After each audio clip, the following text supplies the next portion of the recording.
see. There we go.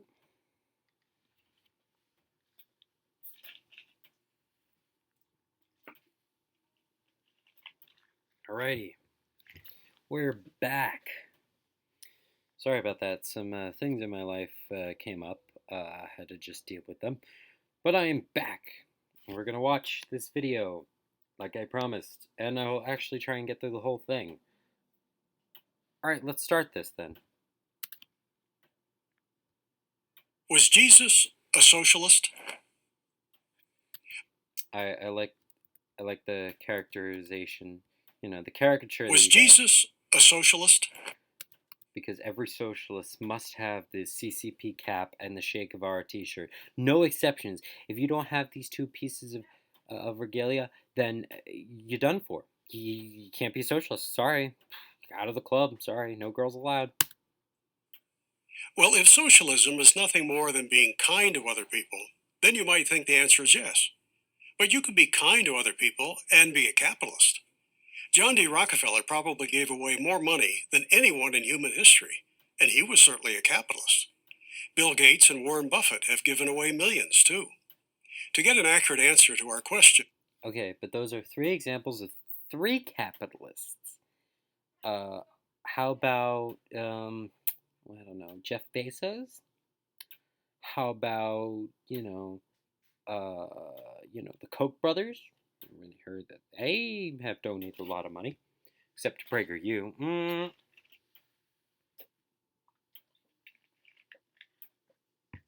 Honestly, it's funny that you're defending capitalists like this. Like, oh, they're so altruistic. They do things of their own.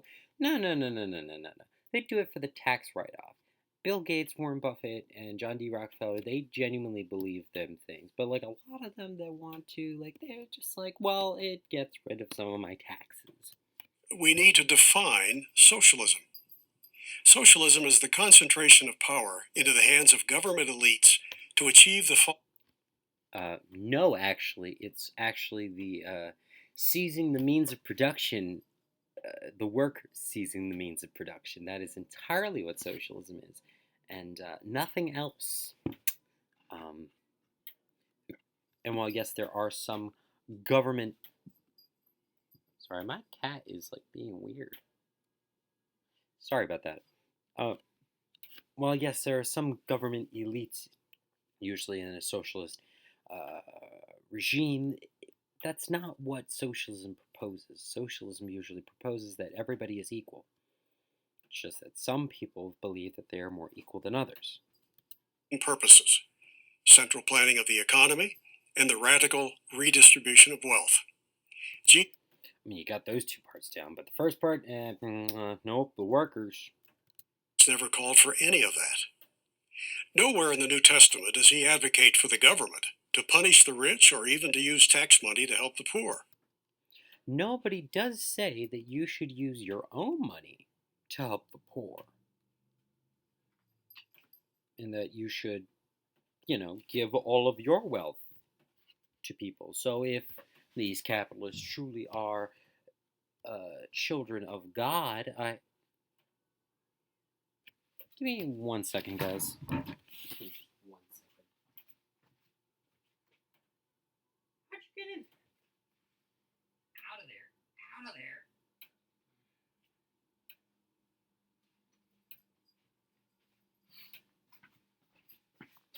Sorry, guys. My cat just decided to hop into my laundry basket. Anyway, where was I? So, yeah, Jesus advocates for you to give your wealth to the poor. Well, yes, some libertarians would say, oh, so Jesus is for private charity. Yes and no. Jesus talked about giving your wealth directly, not through another party. You going on the street and selling your worldly possessions in order to get into the kingdom of God. And yet there are so many pastors who have private jets. It's amazing. It's amazing how the word of God can be interpreted. Nor does he promote the ideas of state ownership of businesses or central planning of the economy. Okay, I'm going to get this out of the way. You're talking about a lot of things that came about later on past the Bible. Of course, the Bible isn't going to talk about governments. The only government that was around at the time was the Roman Empire during Jesus' time, and they certainly weren't going to tax the rich like that. Essentially, planned economy, these things are not really words that were used on the same sense that we use them today to describe socialists. If anything, I would classify Jesus as more of a utopian socialist. You know, um, somebody who believes in socialist ideals, but as a small group of people inside of a utopia. So yeah, that's probably what he was. In Luke 12, Jesus is confronted by a man who wants him to redistribute wealth. Master, the man says to Jesus, tell my brother to divide the inheritance with me. Jesus replies, man, who made me a judge or divider over you? And then he rebukes the man for being envious of his sibling. Okay, let's look this up, shall we? Bible. Yeah, sure, BibleGateway.com. Luke 12.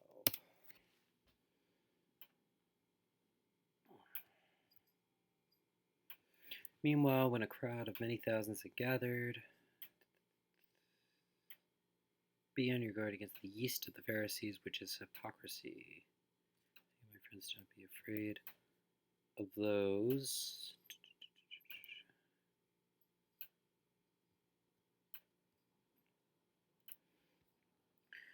Teacher, tell my brother to divide the inheritance with me. Man, who appointed me a judge or an arbiter between you?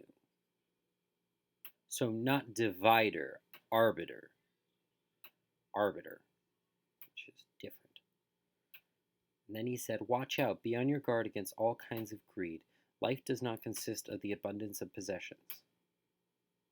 And he told them to ground a certain abundant. What shall I do? I have no place to store my crops. Then, so this is what I'll do. I'll tear down my barns, bigger one.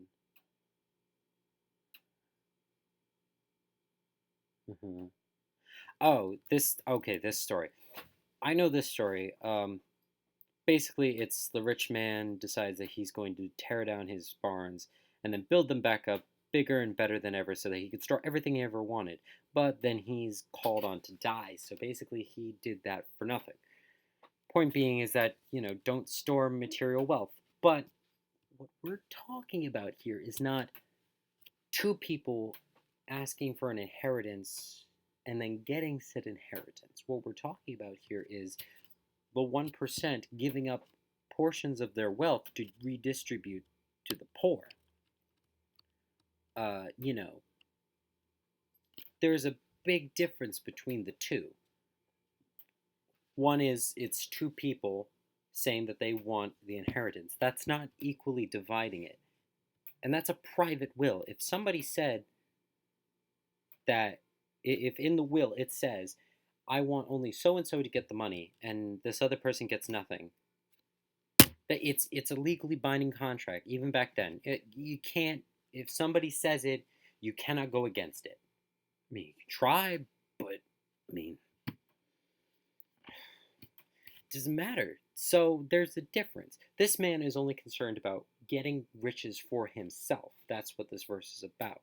Whereas people who say that they want to tax the rich more are not saying it because they want to be rich themselves. They're saying it because they want to make sure that, some people can actually get by and are not homeless. So there's that.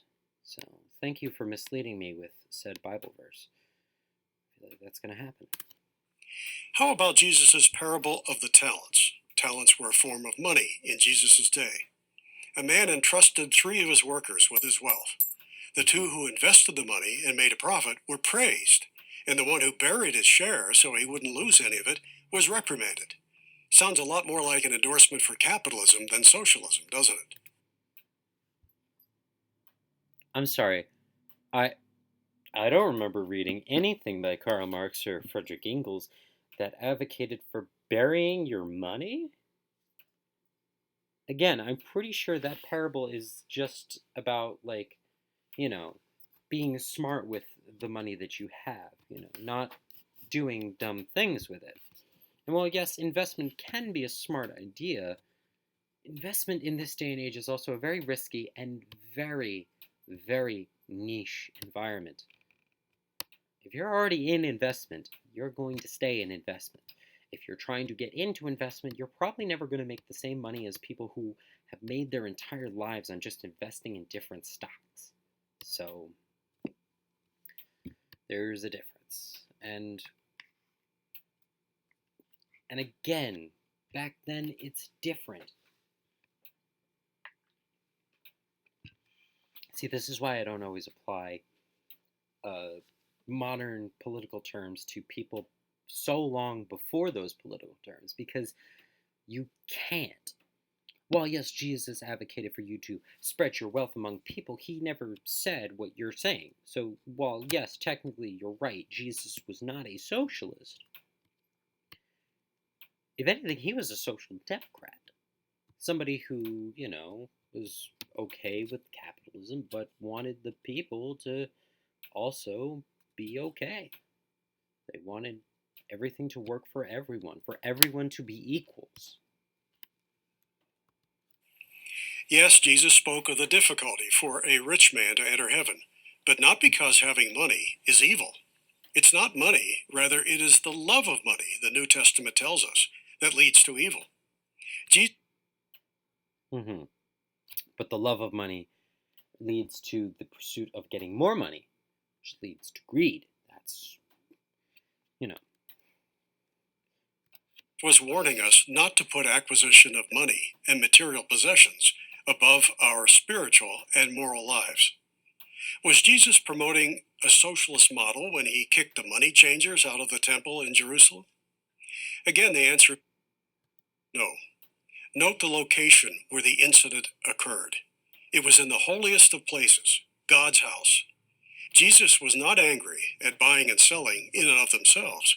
He was angry that these things happened in a house of prayer. Again, a social democrat. He probably would be for a lot of the things that people like Elizabeth Warren, AOC are pushing. Uh, you know, universal health care, things like that. Tuition-free college. You know,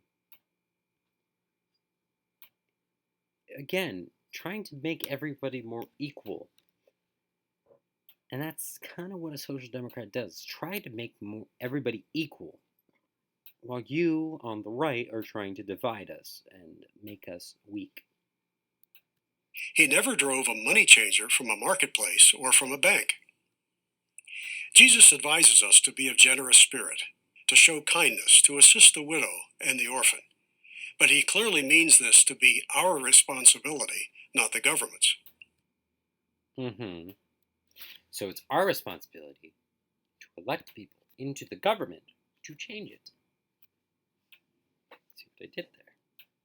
Also, can we talk about the fact that what was it? I had a thought. Teaches us to be of generous spirit, to show kindness, to assist the widow and the orphan. But he clearly means this to be our responsibility, not the government's. Right. Wasn't the prophet Matthew, not prophet, wasn't the disciple Matthew, wasn't he a tax collector?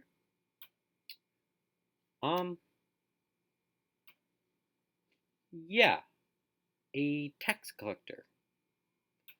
He was a tax collector, so a man who stood to gain money from his job, but instead was converted because of the wickedness of getting all that money and not doing his job fairly. So corruption, just like we have in our country right now, we have a lot of corruption with a lot of lobbying.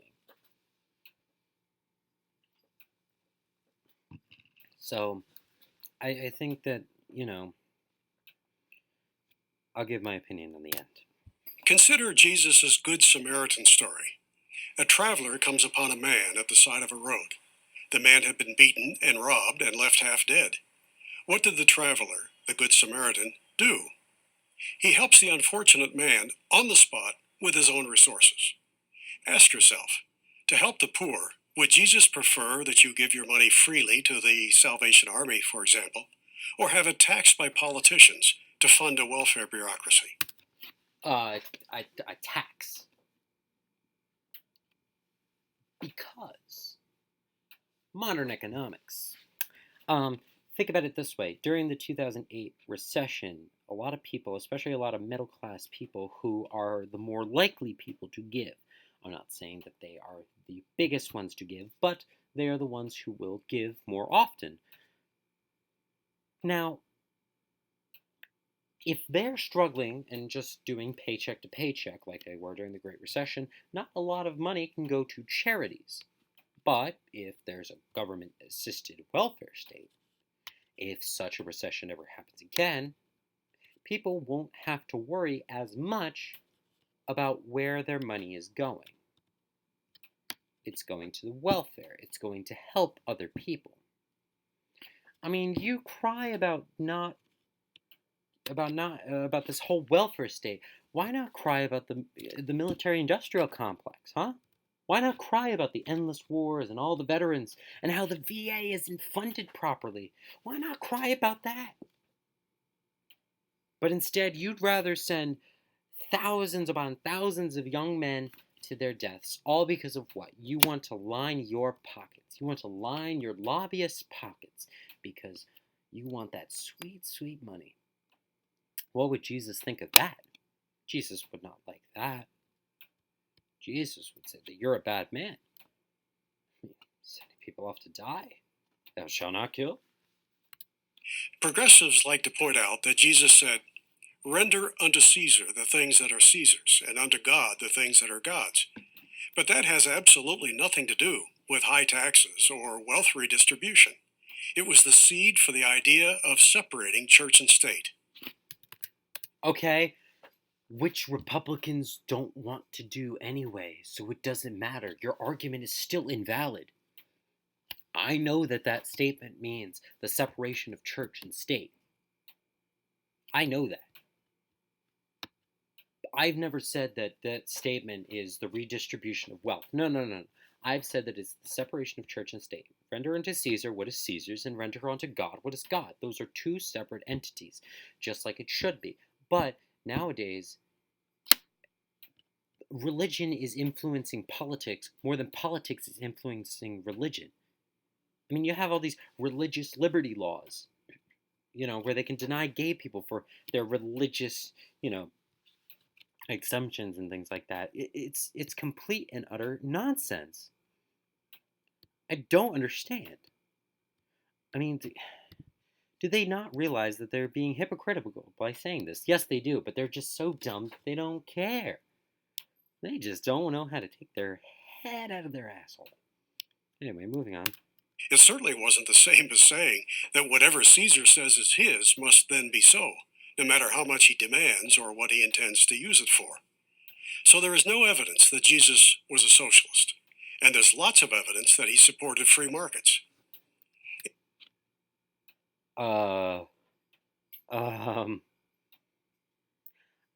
There was like one example in that whole thing, unless you're giving more.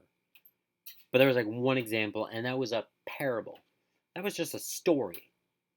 Never said that he believed that. You can tell a story and not believe the things you're saying in that story. There's a huge difference. In addition to the parable of the talents, Jesus offers his parable of the workers in the vineyard. In it, a landowner hires some laborers to pick grapes. Near the end of the day, he realizes he needs more workers to get the job done. To recruit them, he agrees to pay a full day's wage for just 1 hour of work. When one of the laborers who had worked an entire day complains, the landowner answers, "I'm not being unfair to you, friend. Didn't you agree to work for a denarius? Don't I have the right to do what I want with my own money?" That's a testament to the principles of supply and demand, of private property, and of voluntary contracts. Yeah, but that's also still wrong. That's honestly pretty wrong. I mean, you you gave these few guys a whole day's work, and then just because you needed a few extra hands, you said you were going to pay full wages because you were desperate enough and you didn't hire enough people in the beginning?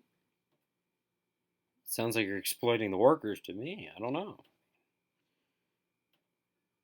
I mean, are you going to pay the others overtime? No. You're only going to pay them what you offered? Well, then, that seems wrong. I don't know. It just seems wrong to be exploiting people. I don't know. Not socialism. Jesus never endorsed the forced redistribution of wealth. That idea is rooted in envy, something that he and the 10th of the Ten Commandments railed against. It's not. What? What? Forced redistribution. Hold on. Forced redistribution of wealth is envious. No, it's called being fair. Now, some might say, oh, but that sounds like you're being envious of people who are richer and more successful than you. And, well, yes, there is a little bit of jealousy behind that. There's also the fact that, there are people who struggle day to day and do so much hard labor while people live in mansions and do whatever they want and barely have to work a day in their lives. Now, some might say, oh, but the CEO, he has to run the whole company.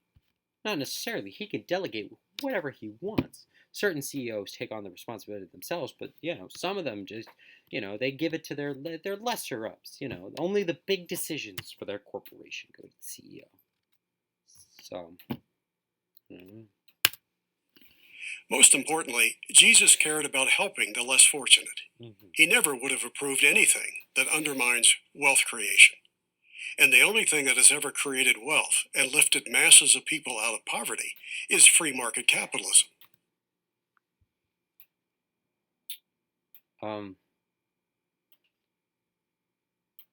Yes, it has. But, I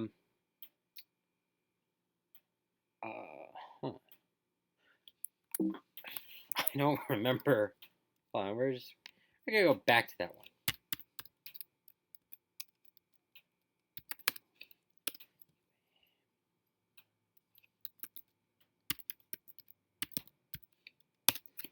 Let's just see. Oh, I guess capitalism isn't in the Bible. Hold on, let's free market. There's one, but let's it's not even the words free market together. It's two different things. I return the city Kings 1 Kings 20:34. I return the cities my father took from your father, Ben-Hadad offered. You may set up your own market areas in Damascus, as my father did in Samaria. Ahab said, on the basis of a treaty, I will set you free.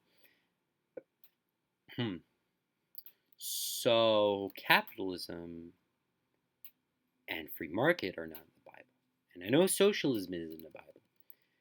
So both of these concepts are new, and it's almost like you're trying to apply the same thing that a lot of people are doing to Jesus.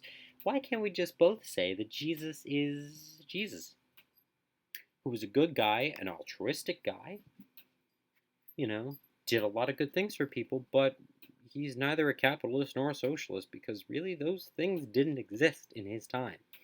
We can't put modern terms on ancient things. It doesn't work like that. Ancient history is very vast. We can't just put modern terms on ancient peoples. Read the New Testament. The plain meaning of the text is loud and clear. Jesus was not a socialist. He couldn't be. He loved people, not the state. But socialism also loves the people because it is the people. Socialism is the uprising of the people in order to take what is rightfully theirs. I'm sorry? Do you want to try that one again? No? All right. Lawrence Reed, president of the Foundation for Economic Education for Prageru University. Okay, hold on. Let me look. Foundation for Economic Education. Let me look this up. think I looked it up in one of the other live streams. Foundation for Economic Education. Oh no, bias. I don't like that.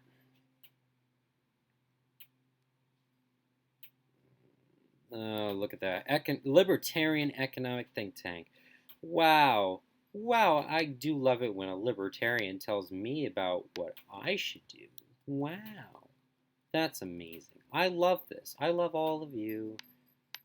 God bless us, everyone. Okay, guys, so that's it for today. I hope you enjoyed. If you do, hit that subscribe button and make sure that you hit the bell notification so that you can always know when I'm going live. And I'll try to upload a little bit, a little bit more often, but we'll see what happens. So I hope you all have a fantastic day, and don't forget to bash that fash.